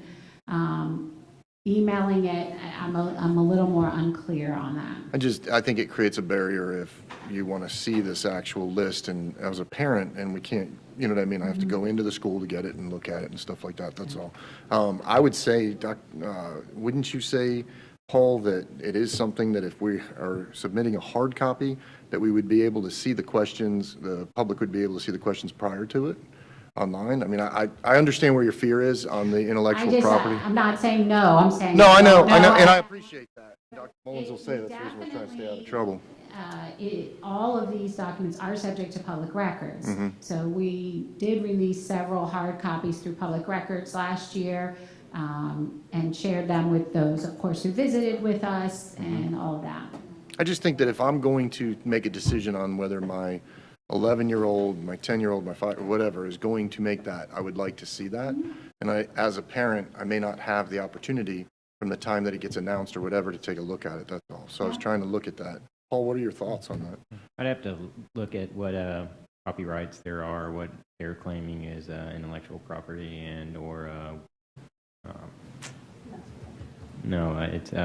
I can't think of the term of art off the top of my head at the moment, but it's in the contract as well that they have protections on their work product. So I would have to look at all that in the contract and Florida law. Yeah, I think that that's a little cause for concern. I think there was that piece, and then are they the same questions year in and year out, or we come up with different questions? That's a great question. So there is a base of questions, and some of them we've eliminated all 3 years. Yeah. And there's potential for additional questions, and we have alternated those to get some different perspectives from students. For example, we've eliminated the segment on the mental health questions as related to, of course, the new policy. But honestly, we decided last year based on the feedback with our parents. And so there's a couple modules that are optional And those can change, but the base are the same. To get consistent data throughout the years to be able to Exactly. evaluate and stuff like And that. so, for example, one of the optional ones we are interested in this year, and Lena, help me out again.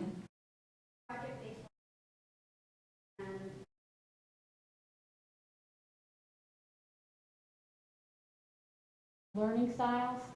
Learning styles, yeah. So there's one question on learning styles and a question on, project-based learning that, we think is beneficial as we're looking at curriculum and programming and things like that. But we eliminated the entire slate of the mental health questions and actually the security questions. So we get 2 optional sets every year. And STEM for elementary. And then we had spoken earlier about Student Privacy and Parental Access to Information Act and stuff like that, and there was a series of things on there that we removed from this survey that may have been the controversial ones that they were talking about from last year, correct? Yeah, we had a couple of the questions we've never asked, and there was concerns about one of them, particularly for elementary, and the survey itself had actually already modified it. And so where there were options in gender, there are no longer options. So that's already been modified in the survey. And so like what I'm reading here is political affiliations, mental psychological problems, sex behavior attitudes, illegal, antisocial, and discriminating, critical appraisals of other individuals, legally recognized private. Are those the topics that we pulled, or? No, most of those topics were never there. Got it. We did have mental health topics that we have pulled. That was probably the only cluster that would have been relevant there, and they were pulled before. And we won't know what those questions are totally going to be and what we have until we sign the contract. They then adopt them and send them to us, or am I No, we hearing have it, yeah. that for all grade levels? Yeah, yeah. Okay, all right, thank you. Can I ask a question? Sure. Dr. Sullivan, how many years have we been doing the Youth True Survey? We've completed 3 years, so we just completed the initial contract. Okay. And has the board been aware of the Youth True Survey every single year and been given access to it?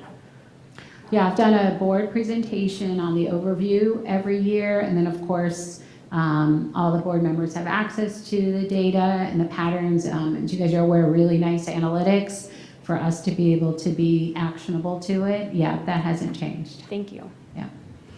Okay, one last question. How are we notifying the parents to be able to opt out or take advantage? How do we do that? So I'm intending to use all of the tools at our disposal, Blackboard Connect, obviously social media, the Blackboard Connect, which is going to be something else soon because I think a company just bought them, but to where each parent gets a direct communication. We'll use Focus. We'll use the whole panoply of tools so that it targets individual parents as well as, some don't use social media, and we'll let them know, when the date is, welcome to look at the surveys, and any questions they may have, who to contact. Okay, I want everybody to know that I value the taking survey data from people and finding trends throughout the years and everything else. It is what we need to do as educators. Yeah. I don't want that to come through here. Where my concerns are is just the availability of being able to see it online. A couple of the ways we deploy, allowing our parents to see that and things like that. That's where I was trying to get around. But I didn't want you guys to feel like you're against the surveying of our students. That's not it at all. We need to find those for educational trends in you know what I mean, subject areas that we talked about. I would absolutely amplify that. The feedback that we've gotten has helped to make us better. I'm super thankful for those parents that have shared their concerns, have reached out, have taken time to come in. It highlighted, sometimes with 100 schools, you believe something's happening at every school, but obviously it let us know where we have to be more directive to make sure that every student and every parent has the perspective that they need. So we're really thankful for that.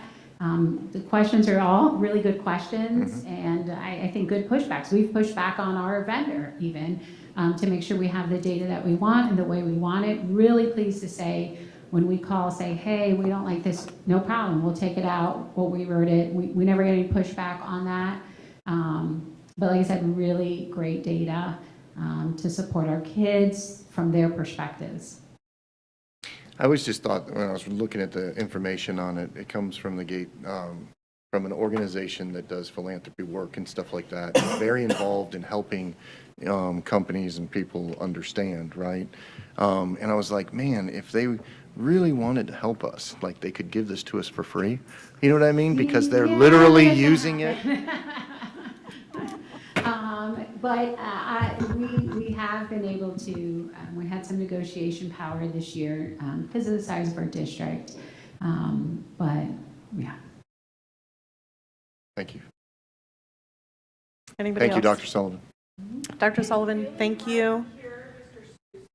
Yeah, I keep, You forget to turn on his mic. it's my fault. I keep forgetting to turn my damn mic on, is what it is. I'm sorry. It's my fault. No, I not only do I not turn my mic on, but I go out of order. And so it does. And I agree. You know what I mean? So.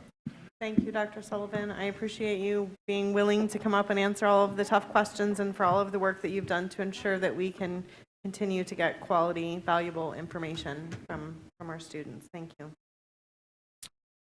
All right, team, we are moving into the consent agenda. We are at 7:07 p.m. Does anyone need a restroom break before we? Okay, so I have a request for, we'll do about 5 minutes. And then we will be back.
All right, we are back and moving into our consent agenda. Dr. Mullins, There are 20 agenda items under the consent agenda. does any board member wish to pull any item from the consent agenda?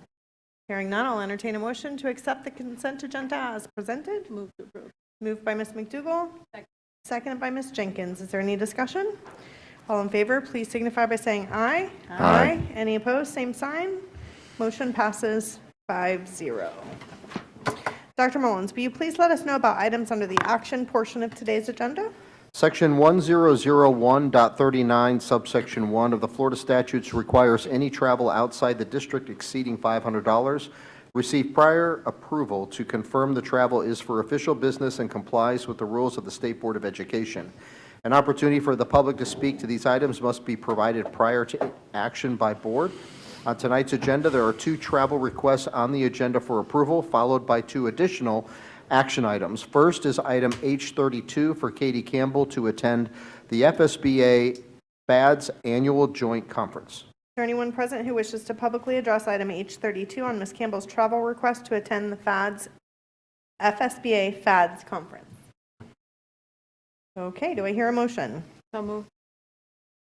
Moved by Ms. McDougall, seconded by Ms. Jenkins. Is there any discussion? Is she allowed to vote on her own? Yes, This is the weirdest thing in the world. it is. All right.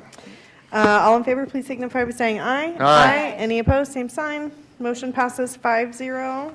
Congratulations, Ms. Campbell.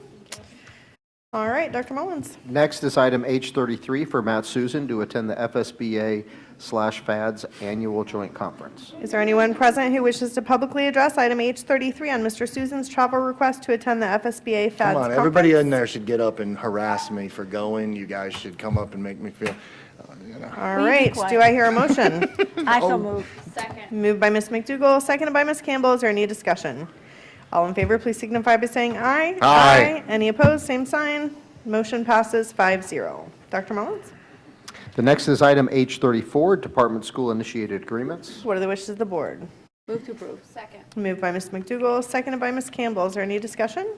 Just briefly, I'd like to thank the Lockton and the staff for securing our savings on the stop-loss contract. Yay, anything that we get in that area, that's for those really big claims, really saves money on our self-funded health insurance plan that you recognize, talked about earlier this evening. So great work, team.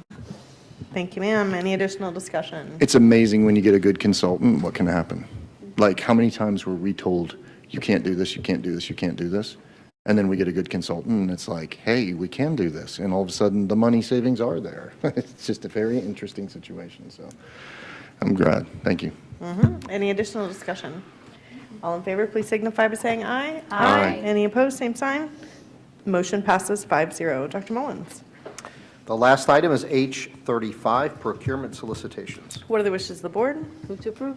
Second. Moved by Ms. McDougall, seconded by Ms. Campbell. Any discussion? Yeah, I'd like to, my whole thing is that when we go to vote on this, I wanted everybody to understand where my issue is that I would love to have the opportunity to be able to publish these so that parents can go online and view them. And unfortunately, until we can do that, that I'm not going to support the youth through surveys, but I do believe in the survey system. So, thank you. Any additional discussion? Yeah, sure. Thank you to all the people who reached out to share your concerns. I think there's a lot of misunderstanding of how it goes, and I certainly understand people's concern about some people have association issues with Bill and Melinda Gates Foundation. But I know what the questions are. We've seen the questions. We also know how we're using them. I want to encourage people in the community and parents who'd like to know what kinds of things, how we are using it, to go back to the, I looked this up, April 26th board workshop. You can find it on our YouTube channel if you just go to the list of videos and you just go back 6 months ago to April 26th. There was the last presentation to the board on our Youth Truth survey data. You will see how it was used, what the response rates were, the topics, which include our student engagement, academic challenge, relationships, school culture, instructional methods, belonging, college and career readiness. That's just for the high schoolers. And then this year, the new topics that are going to be accessed. This is our tool for student voice.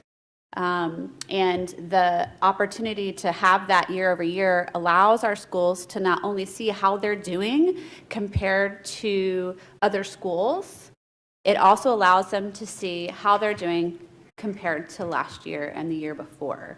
And I know they don't have those questions anymore, but we even had COVID questions during our e-learning year, not COVID, COVID and e-learning questions, so we could compare how the students were doing who were at home most of the year compared to how the students were doing who were brick and mortar, and that was very insightful that year and allowed us to really push towards the end of that year, getting as many students back in the building as possible. I think that, and I understand your concern, Mr. Susan, but the truth is this, for the parents who want it, it's always been accessible, maybe not as much as it needs to be, and thank you, Dr. Sullivan, for addressing those issues that the families brought up earlier in the previous school year. But it's going to continue to be accessible in every way that we can possibly make it legally accessible. So I hear the concerns, but I think this is a good tool for us, and in whatever time, especially considering that we get to control what questions are on there. But I urge people to take the opportunity to look at the workshops. You see what we've collected before that is not identified either to us or to the Youth Truth company, parent company, who it is, and then how we use it. Tonight, we're going to be voting on our school, we're going to be presented with our school improvement plans, which we'll be voting on at the next school board meeting. And I just briefly looked through some of the school improvement plans, and they are using this data to say, you know what, we have a weakness here, and this is something that we need to improve, that our students have brought up, that we don't have any other way of getting that data, except for that anonymous, students saying, hey, you know what, I don't feel like I know what, the next steps are for me. I don't feel like my school has prepared me for college readiness or prepared me for career readiness. Well, then that school knows they need to do some work in that area. So it's being used to make improvements to our school. And in such a time that the questions are things that I don't think that we're not allowing, this won't happen because of state law now, that we're not allowing parents to make those opt-out choices. We're not allowing students to make opt-out choices that considering the questions are inappropriate, then I won't support it. But at the time, right now, I will. Yeah, I had to say something. I'm so tired of the facades, and I just can't take it anymore. We've had these agendas for at least 2 weeks usually. Board members have plenty of time to address their concerns ahead of time to staff members. We talked about this in the workshop. This has been a survey that's been available for 3 years. These concerns had ample time to be brought up. It's very frustrating. It's just feeding into the narrative. This is a wonderful tool for our schools. This is something we should be supporting. This helps our kids. That's what we need to focus on. All right, any additional discussion? Sure. So there is an opportunity that we can have these same surveys and control all the same data, and we don't have to have an outside organization do it. And we can also post and have the same information. We just won't have the consulting behind it. That's all. So some people have mentioned, hey, we can do this thing outside. The difference between this and what happens otherwise is that the consultants come in and work with Dr. Mullins and everything else. You are 100% right, Ms. Jenkins, and I've said that publicly to the group that's back there. We did approve this as a board last year. We did approve this and it went out. So that is on me for not having this known beforehand. That is right. But tonight, I did not know until we had that conversation that we would not be able to let the parents see who to make the judgment that they need to make based on whether they can or they can't see it. I didn't know that till now. And I didn't know that we couldn't post it. I didn't know that this was intellectual property. That's where I'm going to stay. And that's not playing facades or anything like that. That's just something that just came out. Thank you. I just want to clarify, parents can see it. They will be accessible at their schools. I understand you're saying you want it online, but I just want to make it clear because that was said again. They are accessible. Parents can come in and view them. Dr. Sullivan already said if there's any special circumstances, she will go out of her way to rectify those. So anyone listening, if you need a different kind of circumstance, reach out to the school district. We'll help you out. There's a reason we put things online so that people can see it. If we didn't have a website, we wouldn't need it. Dr. Sullivan could just answer questions from anybody so that we don't have to use it. Having a parent have to contact the school to try to find the information, to try to set up time to do it is just, it's not transparent. And I think it's something that we need to be able to do. Okay, That's all. That's, hold on. No, May I'm I? sorry. It's really frustrating to me because there we are. You just said the word, it's not transparent. That is not truthful. And you were projecting this narrative. It is transparent. It is transparent. And that is the point of me speaking out. It's ridiculous. This is a survey that benefits our kids. Transparency would be to put it online so everybody can see it. Transparency you're is not not legally presiding allowed to over do the that. I'm going You to are not call legally the allowed to do that. question. All in favor, please signify by saying aye. Aye. Any opposed, same sign. Nay. Motion passes 4-1. All right, we're moving on to the information agenda, which includes items for board review and may be brought back for action at a subsequent meeting. No action will be taken on these items today. There's one item under this category. Does anybody wish to discuss it? All right, we are now at board member reports and discussion points. Do we have anything? We have nothing on the agenda, so safe to assume.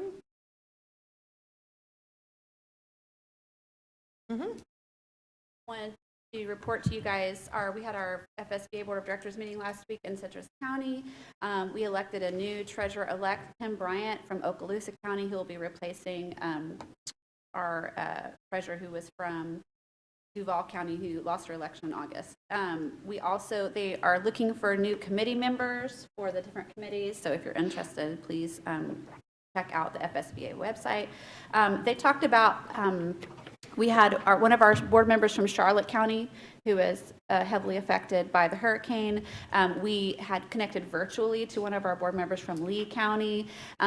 Their words to us were, Dr. Mullins has already said the donations we're directing to their schools foundations or their foundations that each school district is doing a little differently. I think one school district does not have a school foundation, but in their most appropriate way to receive those funds.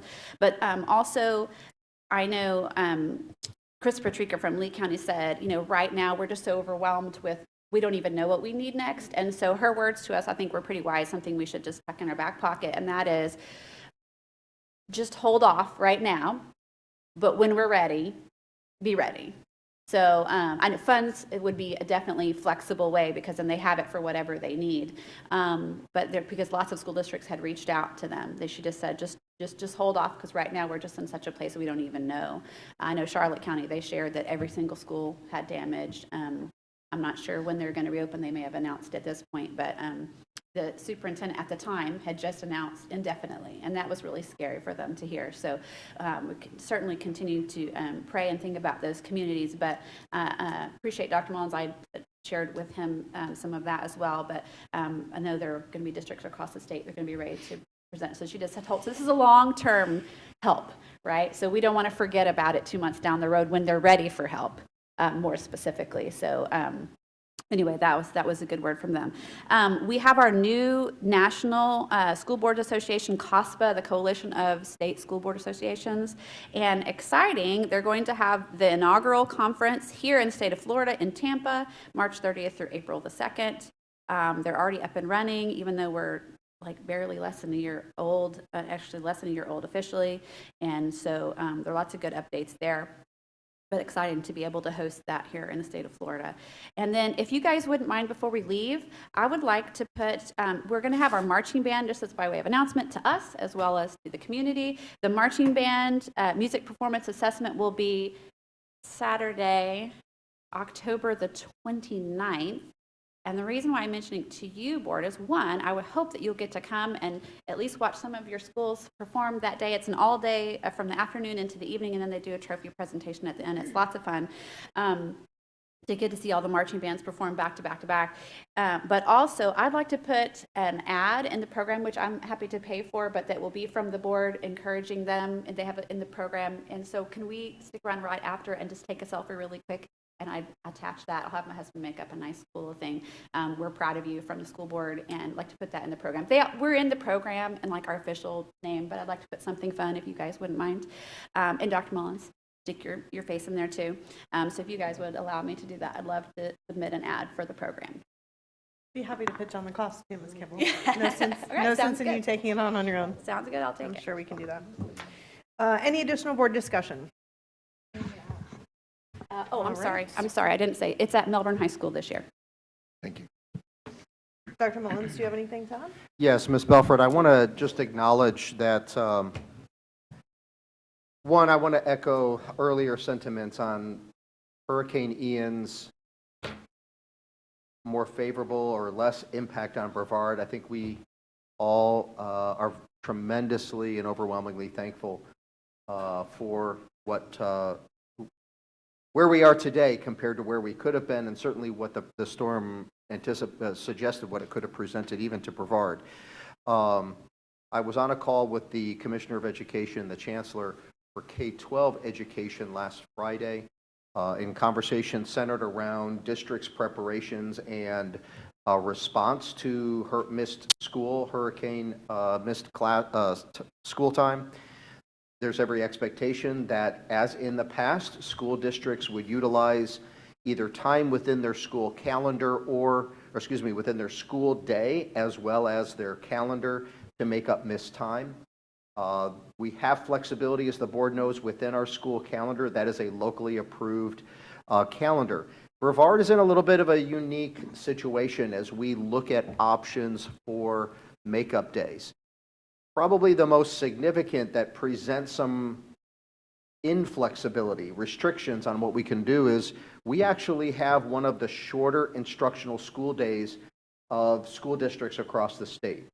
So what that means is we do not accumulate as many hours over the week and then ultimately over the semester for FTE required reporting, as well as instructional hours required for high school credit earning courses.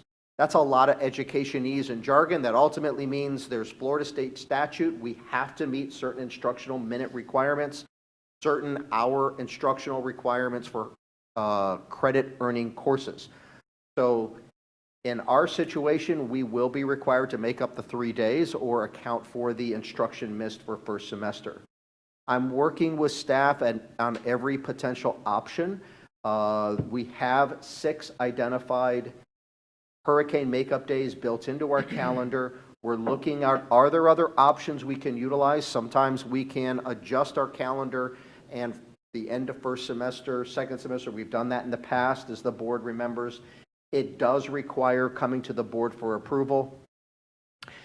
We're also talking with our union leaders. Are there some other considerations we may be able to come to agreement on, but certain things are in contract that we can't just make the decision before I bring a recommendation to the board. I have prioritized this to let our community know within the next week what that calendar will look like. It'll be on the board agenda for the next meeting for final approval. So hopefully we can, in the coming days, at the very latest a week from today, provide our community what will be required of us for our hurricane makeup days. So I appreciate the patience. We've had to work through a few things. We've got some options, and we're trying to be considerate and responsive to our community and some of the needs we understand to be there, as well as meet our required statutory, instructional, and hourly credit earning minutes. So we'll definitely keep the board apprised and keep our community aware of what will be as a recommendation for the makeup days for the rest of the school year. Thank you. Thank you, Dr. Mullins. Any board members have questions or comments for him on that issue? Okay. All right, that's going to move us into our remaining speaker who signed up to comment on non-agenda items. Ms. Delaney, you are our only, so if you would mind approaching.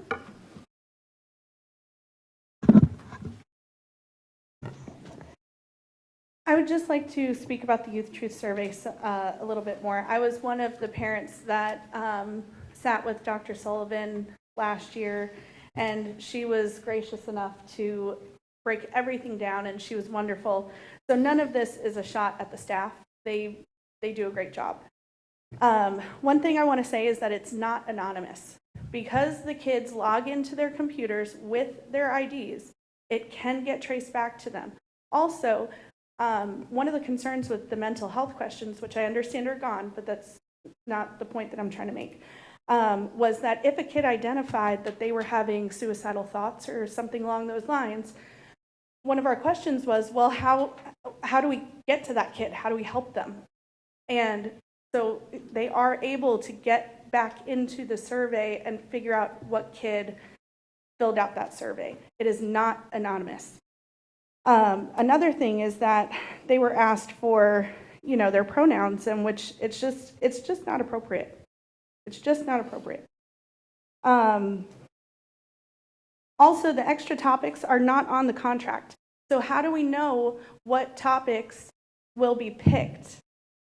You guys just passed this thing and we don't even know what extra topics are going to be for sure picked. And it's just fiscally irresponsible. It's $262,000. There's not a survey out there that doesn't cost $250,000. That brings me into what I really want to talk about, which is the millage. And I will be a no vote on that millage increase because we need a complete overhaul of the budget. The budget needs to be taken down completely. Every single purchase needs to be looked into. Every single penny that comes out of this district needs to be looked at. We have $1.5 billion with a B dollars. We should be able to pay our teachers. So the idea that you have to take more money from our people is ridiculous. And the half-cent sales tax, just to show the fiscal irresponsibility of this board, our schools still don't have air conditioning. Merritt Island High School a couple days ago didn't have air conditioning. We have $500 million raised by this half-cent sales tax, yet our schools are constantly losing air conditioning. In Dever Elementary School, their roof was raining from the ceiling. $500 million. Every school in the county could get a new roof for $500 million. You need to show us that you are fiscally responsible before we give you any more money. Please vote no on the millage increase. Thank you. Thank you, Ms. Bellini. All right. Anything that we need to address, Dr. Mullins or board members? The board wishes to thank this evening's speakers. Willingness to join us is appreciated. There being no further business, this meeting is now adjourned.